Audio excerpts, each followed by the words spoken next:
Dan തുടരുക.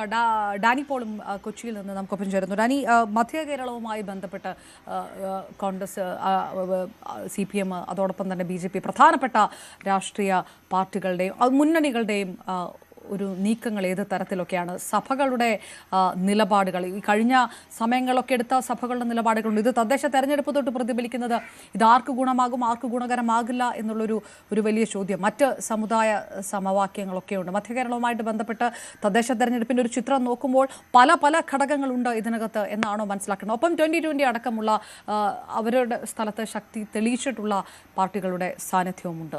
കൂടുതൽ complicated ആണോ മധ്യകേരളത്തിൽ നിന്നുള്ള ചിത്രം?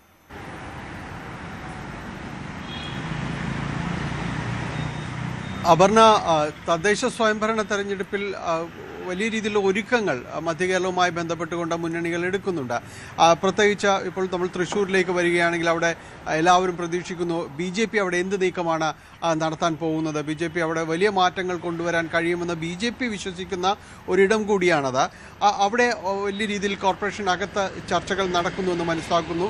ഒരു സീറ്റിൻ്റെ മാത്രം ഒരു വ്യത്യാസമുണ്ടായിരുന്നിടത്ത് കോൺഗ്രസ് വിമതൻ തന്നെ അവിടെ പിന്നീട് ഇടതുമുന്നണിക്ക് ഒപ്പം നിന്നുകൊണ്ട് മേയർ സ്ഥാനാർത്ഥിയാകുന്നു. അദ്ദേഹം മേയറാകുന്നു. പിന്നീട് പലപ്പോഴും തന്നെയും BJPക്ക് ഒപ്പം നീങ്ങുന്ന ഒരു കാഴ്ചയിലേക്ക് വരികയും ചെയ്യുന്നു. ഇക്കുറി അദ്ദേഹം മത്സരിക്കുന്നില്ല എന്ന് പറയുമ്പോൾ പോലും അവിടെ BJP തവണ ശക്തി കേന്ദ്രമാകുന്നു എന്ന് പറയുന്നൊരിടമാണ്. തൃശ്ശൂരിനെ കുറിച്ച് പറഞ്ഞു തുടങ്ങിയത് അവിടുന്ന് തൃശ്ശൂരിനെ കുറിച്ച് പറയുമ്പോഴുള്ളത്. കഴിഞ്ഞ തവണ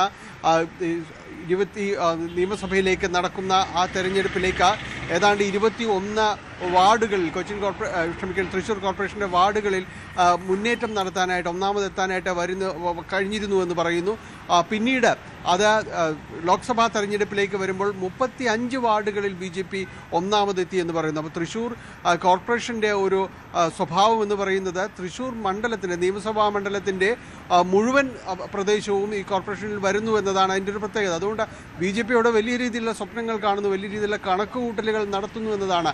ഇക്കുറി അട്ടിമറി ഉണ്ടാകുമെന്നുള്ള ഒരു പ്രതീക്ഷയിലേക്കാണ് അവരെല്ലാം തന്നെ വിശ്വസിക്കുന്നത്. അപ്പോൾ അതിനെ ടാക്കിൾ ചെയ്യുന്നതിന് വേണ്ടി, നേരിടുന്നതിന് വേണ്ടിയുള്ള നീക്കങ്ങൾ ഒരു ഭാഗത്ത് തുടരുകയും ചെയ്യുന്നു. അവിടെയെല്ലാം തന്നെ ഈ മധ്യകേരളത്തിൽ പൊതുവെയും തന്നെ ഈ ക്രൈസ്തവ സഭ മുൻപെങ്ങുമില്ലാത്ത വിധം തന്നെ വലിയ രീതിയിലേക്ക് രാഷ്ട്രീയ കാര്യങ്ങളിലേക്ക് ഇടപെട്ട് സംസാരിക്കുകയും ചെയ്യുന്നു എന്നുള്ളതാണ്. നേരത്തെ ഇടപെടൽ ഒരു പരോക്ഷ രീതിയിലായിരുന്നെങ്കിൽ ഇത്തവണ അതൊരു പ്രത്യക്ഷ രീതിയിലേക്ക് പലയിടങ്ങളിലും തന്നെ വരുന്നു. പ്രത്യേകിച്ച് സീറോ മലബാർ സഭയടക്കം ആ രീതിയിലേക്ക് പ്രതിസ്പന്ദനങ്ങൾ ഉണ്ടാകുന്നൊരവസ്ഥയിലേക്കെല്ലാം വരികയും അത് കൃത്യമായി രാഷ്ട്രീയം പറയുന്ന രീതിയിലേക്കെല്ലാം തന്നെ പലയിടങ്ങളിലും മാറുന്നു എന്നൊരു പ്രത്യേകതയും എല്ലാം തന്നെയുണ്ട്. തൃശ്ശൂരിൽ അത് പ്രതിഫലിക്കുന്നതായിട്ടുള്ള സൂചനകൾ തന്നെയുണ്ട്. അത് അവിടെ ആ രീതിയിലുള്ള ഒരു കൂട്ടിച്ചേരലുകളോ കൂട്ടിവായിക്കലുകളോ എല്ലാം തന്നെ ഉണ്ടായേക്കാമെന്നുള്ളൊരു വിലയിരുത്തലടക്കം നിലനിൽക്കുന്നുണ്ട്. സുരേഷ് ഗോപി ഫാക്ടർ അടക്കം അവിടെ തൃശ്ശൂരിൽ പ്രതിഫലിക്കും എന്ന ഒരു വിലയിരുത്തലെല്ലാം തന്നെ വരുന്നുണ്ട്. എന്തായാലും അവിടെ ഇതിനെ നേരിടുക എന്ന ലക്ഷ്യത്തോടു കൂടി തന്നെയാണ് UDFും അതോടൊപ്പം തന്നെ ഇടതുമുന്നണിയും എല്ലാം തന്നെ മുന്നോട്ട് പോകുന്നത്. എറണാകുളത്തേക്ക് വരികയാണെങ്കിൽ ഇവിടെ പൊതുവിൽ അറിയപ്പെടുന്നത് എറണാകുളം എന്ന് പറയുന്നത് UDFിൻ്റെ ഒരു വലിയ കോട്ട എന്നതാണ്. എങ്കിൽ കൂടിയും ചില സർജിക്കൽ സ്ട്രൈക്കുകൾ നടത്താൻ പലപ്പോഴും ഇടതുമുന്നണിക്ക് കഴിഞ്ഞിട്ടുള്ള ഒരിടം കൂടിയാണ്. ഇവിടുത്തെ ഒരു 88 പഞ്ചായത്തുകളിലേക്ക് വരുമ്പോൾ 48ഓളം പഞ്ചായത്തുകളുടെ ഭരണം UDFിനാണ്. മുനിസിപ്പാലിറ്റികളിലേക്ക് വരുമ്പോൾ 14 മുനിസിപ്പാലിറ്റികളിൽ ഏതാണ്ട് 7 എണ്ണത്തിന് LDF ആണ് നിലനിൽക്കുന്നത്.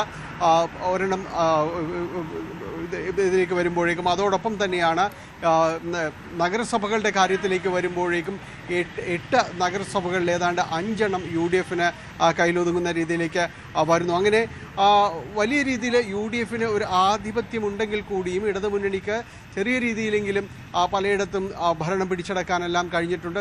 ഉദാഹരണത്തിന് കൊച്ചിൻ കോർപ്പറേഷൻ അടക്കമുള്ള ഇടങ്ങളിലെല്ലാം തന്നെ UDF വിമതരെ തന്നെ, കോൺഗ്രസ് വിമതരെ തന്നെ ഒപ്പം നിർത്തിക്കൊണ്ട് ഭരണം മുന്നോട്ട് കൊണ്ടുപോകാനായിട്ട് സാധിക്കുകയും എല്ലാം തന്നെ ചെയ്തിട്ടുണ്ട്. അപ്പോഴും ഇവിടെയും ഇതേ രീതിയിൽ തന്നെയാണ് ഇതിൻ്റെ എഫക്റ്റ് BJPയുടെ ഒരു കടന്നുവരവ് ഇത്തവണ കൂടുതലാകുമെന്നൊരു പ്രതീക്ഷയുണ്ട്. അതിനപ്പുറം തന്നെയാണ് 2020 ഇക്കുറി മത്സരിക്കുന്നു എന്നതാണ്.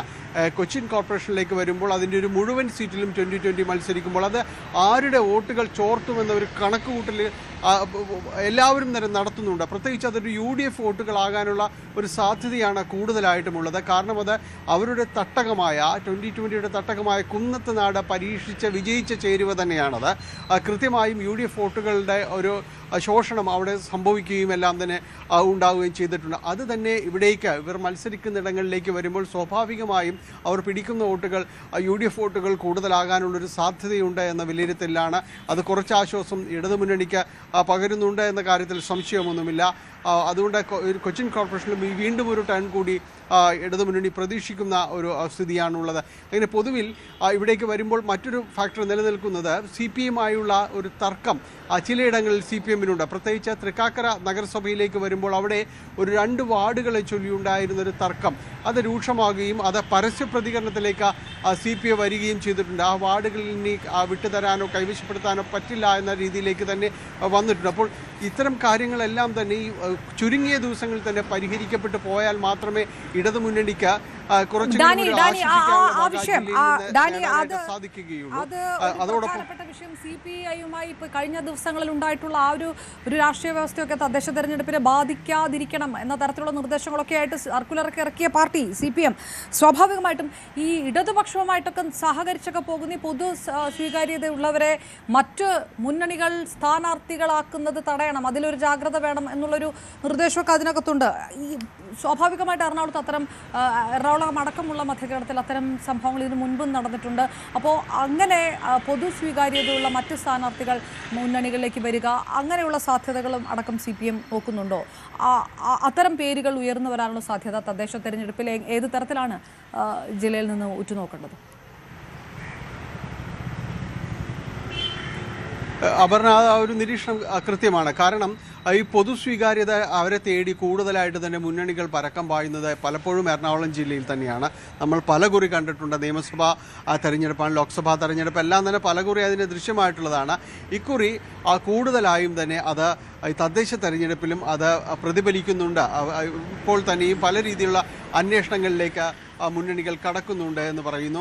കോർപ്പറേഷനിലടക്കം ഇന്ന് വനിതാ മേയർ അടക്കമുള്ള കാര്യങ്ങളാണ് ഇത്തവണ വരുന്നത്, സംവരണം അടക്കമുള്ള കാര്യങ്ങൾ വരുന്നത്. അപ്പോൾ കഴിഞ്ഞ ദിവസങ്ങളിൽ DCC പ്രസിഡന്റ് മുഹമ്മദ് ഷിയാസ് പറഞ്ഞത് ജനറൽ സീറ്റുകളിലടക്കം സ്വീകാര്യരായവരെ വനിതകളാണെങ്കിൽ തങ്ങൾ അത് പരിഗണിക്കുമെന്നാണ്. വിജയസാധ്യത മാത്രമാണ് തങ്ങൾ നോക്കുന്നതെന്ന് പറയുന്നു. ഇടതുമുന്നണിയും പ്രത്യേകിച്ച് CPM അടക്കം ഇക്കാര്യങ്ങൾ വ്യക്തമാക്കിയിട്ടുണ്ട്. കാരണം വിജയസാധ്യത തന്നെയാണ് അതിലെ പ്രശ്നം. പാർട്ടി പ്രവർത്തകരുണ്ട്, കൃത്യമാണ്, അവർ ശരിയായ രീതിയിൽ തന്നെ പ്രവൃത്തി ചെയ്ത് മുന്നോട്ട് പോകുന്നുണ്ട്. അവർക്കൊക്കെ ഒരു ഇടം നൽകാനുള്ള അവസരം എന്ന് പറയുന്നത് തദ്ദേശ തെരഞ്ഞെടുപ്പ് തന്നെയാണ്. അപ്പോൾ എങ്കിൽ കൂടിയും ചിലയിടങ്ങളിൽ വിജയസാധ്യതകൾക്ക് മറ്റു പല കാരണങ്ങൾ കൂടി പരിഗണിക്കേണ്ടതുണ്ട്. അത് സാമുദായികമാകാം, പൊതുസമ്മതനാകാം, അങ്ങനെ ജനങ്ങൾക്കിടയിലുള്ള സ്വാധീനമാകാം. ഈ സ്വീകാര്യതകളെല്ലാം തന്നെ ഇതിൽ പരിഗണിക്കപ്പെട്ട് പോകുന്ന സ്ഥലങ്ങളാണ്. അതുകൊണ്ട് ഭരണം പിടിക്കുക, പ്രത്യേകിച്ച് മധ്യ കേരളത്തിലടക്കം ഇത്തരം ഈ ഭരണം നിലനിർത്തിക്കൊണ്ട് പോകുക, കൂടുതലിടങ്ങളിലേക്ക് തങ്ങളുടെ സ്വാധീനം വർദ്ധിപ്പിക്കുക. കാരണം ഇനി വരാനിരിക്കുന്നത് നിയമസഭാ തെരഞ്ഞെടുപ്പാണ്. അപ്പോൾ ഇത്തരം പരീക്ഷണങ്ങൾ എത്ര കണ്ട് വിജയിക്കുന്നു എന്നതെല്ലാം തന്നെ വേണ്ട. ഈ പൊതു സ്വീകാര്യതയെ ഒപ്പം നിർത്തുമ്പോൾ ആ മുന്നണിക്ക് വരുന്ന അല്ലെങ്കിൽ ആ പാർട്ടിക്ക് വരുന്ന ഒരു ഇമേജ് അത് കുറച്ചുകൂടി ഒരു ഹൈപ്പിലേക്ക് വരും, കുറച്ചുകൂടി ഉയർന്നു വരും. അത് മുതൽക്കൂട്ടാക്കാൻ കഴിയുമെന്നൊരു വിശ്വാസം എല്ലാം തന്നെ മുന്നണികൾക്കുണ്ട്. അങ്ങനെ ഈ പൊതു സ്വീകാര്യത പലയിടത്തും തന്നെ ഉയർന്നു വരാനുള്ള മുഴുവൻ സാധ്യതയുമുണ്ട്. പക്ഷേ അതിൽ ഏറ്റവും കൂടുതൽ സാധ്യത ഒരുപക്ഷെ BJP-യിലാണ്. കാരണം BJP-യാണ് പലരെയും തന്നെ ഇത്തവണ ഈ കൊച്ചിൻ കോർപ്പറേഷനിലടക്കം പരിഗണിക്കുന്നത് ഈ രീതിയിലുള്ള ഒരു പൊതു സ്വീകാര്യതയാണ് എന്നൊരു വിവരമാണ് സ്ഥിരീകരിക്കപ്പെടുന്നത്. അങ്ങനെയെങ്കിൽ നിരവധി പേര് ഒരുപക്ഷെ ഈ രംഗത്തേക്ക് കടന്നു വരാനുള്ള ഒരു വലിയ സാധ്യതയുണ്ട്. തെരഞ്ഞെടുപ്പ് അവർക്ക് പുതുമയുള്ളൊരിടമാണെങ്കിൽ കൂടിയും അതിന് തങ്ങൾക്കൊപ്പം ചേരാം. പ്രത്യേകിച്ച് 2020 അത്തരം ആളുകൾക്കാണ് കൂടുതലിടം നൽകുന്നത്, കൂടുതൽ സ്പേസ് നൽകുന്നത്. അത് ഏറെക്കുറെ അതുവരെ ഒരു വോട്ട് വർദ്ധിപ്പിക്കുന്നതിലെല്ലാം തന്നെ അവർക്ക് വിജയിക്കാനായിട്ട് അവരുടെ ഒരു വോട്ടിംഗ് ഷെയർ ഉയർത്തുന്നതിനെല്ലാം തന്നെ സാധിച്ചിട്ടുണ്ട് എന്നതാണ്. കഴിഞ്ഞ നിയമസഭാ തെരഞ്ഞെടുപ്പിലടക്കം അവർ നിർത്തിയത്, അവർ പരീക്ഷിച്ചതെല്ലാം തന്നെ ഇത്തരം ഒരു പ്രത്യേകിച്ച് ഒരു രാഷ്ട്രീയത്തെയും പ്രതിദാനം ചെയ്യാത്ത ആളുകളെ ഉൾപ്പെടുത്തിക്കൊണ്ടുള്ള ഒരു തെരഞ്ഞെടുപ്പിലേക്കായിരുന്നു അവർ തുറന്നു വെച്ചത്. അത് ഏറെക്കുറെ വിജയിക്കുന്ന ഒരു അവസ്ഥയിൽ, കാരണം വോട്ട് ഉയർത്തുന്നതിനെല്ലാം തന്നെ അവർക്ക് അതിന് സഹായമായിട്ടുണ്ട് എന്നൊരു വിലയിരുത്തലുണ്ട്. അതൊരു പാഠപുസ്തകമായിട്ട് തന്നെ മറ്റുള്ളവരും കാണുന്നുണ്ട്. ഏതായാലും അത്തരം പരീക്ഷണങ്ങൾ തദ്ദേശ തെരഞ്ഞെടുപ്പിൽ വ്യാപകമായി പ്രത്യേകിച്ച് മധ്യ കേരളത്തിലടക്കം അത് പരീക്ഷിക്കപ്പെട്ടേക്കാം. അപർണ. റൈറ്റ്, ഡാനി ഇപ്പോൾ കൂടിയാണ് വിവരങ്ങൾ നൽകിയത്. നമുക്ക് ഡാൻ കുര്യൻ തുടരുന്നുണ്ട്, ഒപ്പം ശ്രീജിത്ത് കോട്ടയത്ത് നിന്നുണ്ട്. മലപ്പുറത്ത് നിന്ന് CV അനുമോദിലേക്ക് കടക്കുന്നു. അടുത്തത് അനുമോദ്, ലീഗുമായി ബന്ധപ്പെട്ട് ഇപ്പോൾ UDF കോൺഗ്രസ് വളരെ കൃത്യമായി തന്നെ ഇതൊരു സെമി ഫൈനൽ എന്ന തരത്തിൽ തിരുവനന്തപുരത്ത് തന്നെ പ്രധാനപ്പെട്ട പേരുകൾ സ്ഥാനാർത്ഥി നിർണയത്തിൽ ശബരിനാഥ് തൊട്ട് അത് തുടങ്ങുകയാണ് എന്ന് കെ മുരളീധരൻ തന്നെ പറയുന്നു. പദയാത്രയ്ക്ക് തുടക്കമിടുന്നു. ആ തരത്തിൽ തുടങ്ങുമ്പോൾ